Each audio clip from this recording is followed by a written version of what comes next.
Hi, welcome back to KW, the Blue Collar Worker. Now we're going to do buying your first property, rental property, part 2. What's involved with that? Well, let's get started. When you out there trying to find your dream property that you want to rent out, make sure you get something that's close to you as possible, because you don't want something on the other side of town and it's hard for you to get to that property if you have to do repairs, or if the property is still sitting empty. You don't want to be on the other end of town somewhere, maybe 40 minutes to an hour away, because you're not going to want to go to that property. But if it's like on your way going home, or 10 to 15 minutes away from where you live at, 30 minutes tops, then yeah, you could do that. Because I remember when I bought my very first rental property, I was living on like the west side, and the rental property was on the south side. And what had happened was, I was going out to the rental property maybe once a week before I was able to rent it out.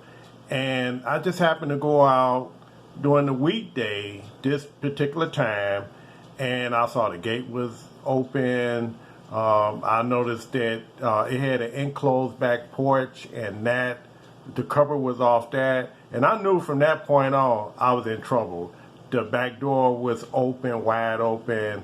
And when I went in there, someone had been there. They had left their pipe wrenches and some other tools. They was going to take all my radiators.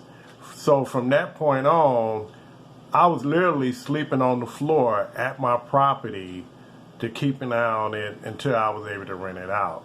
So what you want to do is try to get something close to you, because you don't want your property just sitting out there, because people, it doesn't matter about the neighborhood, people will notice that no one's coming around, and it's a great opportunity for them to break in, steal all your copper piping and fixtures, electrical wire, take your boiler if they can, or furnace, depending on how much time they got. So it's very important. Try to get something nearby where you can just drive by it every day and take a look, make sure it's okay.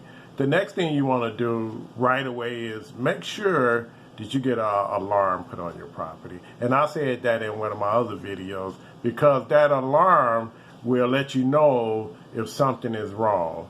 And then it's going to also alert the police. So make sure you do that right away, because believe me, you'll really be stressed out if someone breaks in and steal all your copper and your wires and everything else. The next thing you want to do is, when you finish your closing, which is exciting and stressful all at the same time, because just getting to that point, you got to make sure your documentation is on point. You got to make sure that you got all your documentation on your income. You got to make sure your credit is good, because they're gonna be looking at everything.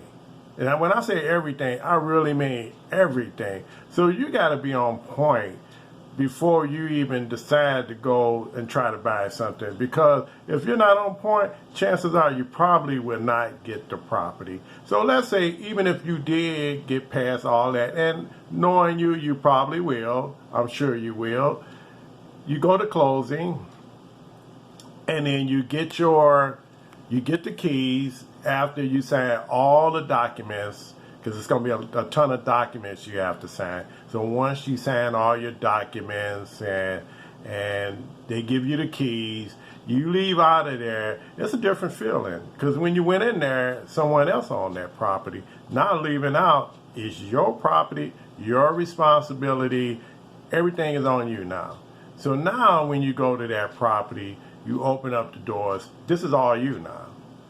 It's all you. It's exciting and scary at the same time, because now you have to put it in the gear to try to get this thing ready to be rented out. Now, if you bought one that everything is in order, then you're good to go. So then all you have to do is just screen the tenant. But if not, the first thing you have to do is change the locks. You got to change those locks. I don't care if there are brand new locks on there. Either get a locksmith to rekey them for you on the spot, or go out and buy some locks at Home Depot or Menards. Switch out those locks. Then the next thing you want to do is make sure that the gates are secure and your garage door is secure. So now you got your alarm, hopefully. And with the alarm, try to get one where you're not under a contract, because this way you're gonna rent out the place. So you don't really want a contract. Now if it's a house and you want to get a contract, you can add that in the price. But other than that, you want to go with like a Simply Safe or something like that, whereas that you pay as you go. So you could take the alarm back off if you want to, or you could charge the tenant, but you're not under any 3-year obligation to keep that contract. So now that you did that, what you want to do is walk around, take notes on everything you think you need, and then whether it's paints or what have you, take a lot of notes. And then if you got a contractor working with you, y'all can walk it together and he can give you some input on what you need. Now, once you do all that, once you get it ready and everything is ready to go, it's tenant time. This is probably the hardest part. Everything up to this point is hard. It's kind of almost like stressful because you're dealing with so much. Now you got to put the right tenant in there. And this is very important because the wrong tenant can cost you a lot of money. You'll lose a lot of rents.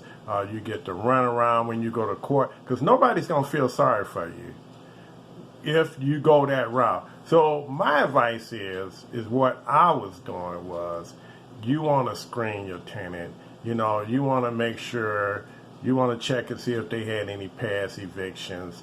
You want to make sure that their credit is good. You want to make sure that they got like a minimum of at least 2 years on the job. You want to make sure they can afford your apartment. You want to make sure that you go by and see where they live now. You want to make sure that you don't take any cash, or if the person come with all their stuff to come see the place, you don't want that. You want to make sure you put the best person possibly you can put in there, because it's now a relationship. And then another thing you want to do, you want to go over and see how they living. Make sure it's in order. Call a job, check their references. Just like, do it as though they buying that place. Just like what you gonna go through with the mortgage company to get that property, you make sure you do the same thing with the tenants. And then hopefully you'll get a good tenant. Now, here's another thing, guys. I'm speaking to the guys and women too. Never get in a relationship with your tenants. That's the worst mistake you can make. It really is. Unless this is somebody special and you already know them before you decided to do this, because now you're blurring the lines. When you start getting in a relationship, now you're messing with your money now, because your boyfriend, girlfriend, or man or woman, or whatever title you want to give it, it's just not good to do that. You want to draw up a contract, and you want to make sure that both parties abide by that contract.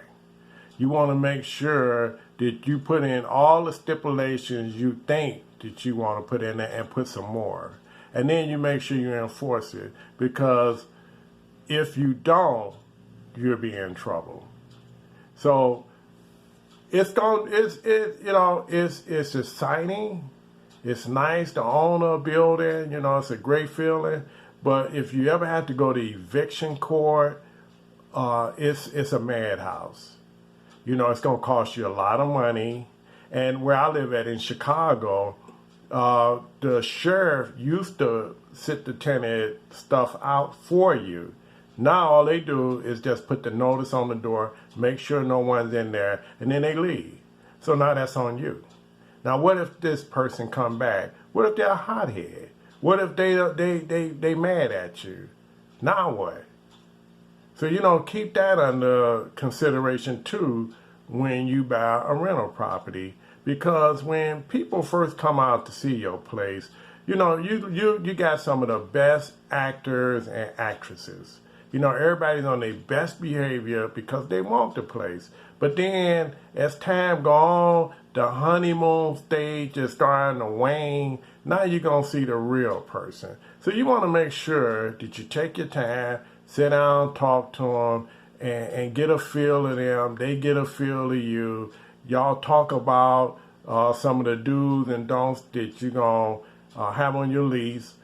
So this way, there is no problems, because the last thing you want to do is not have an addendum to the lease on what you expect and what you want.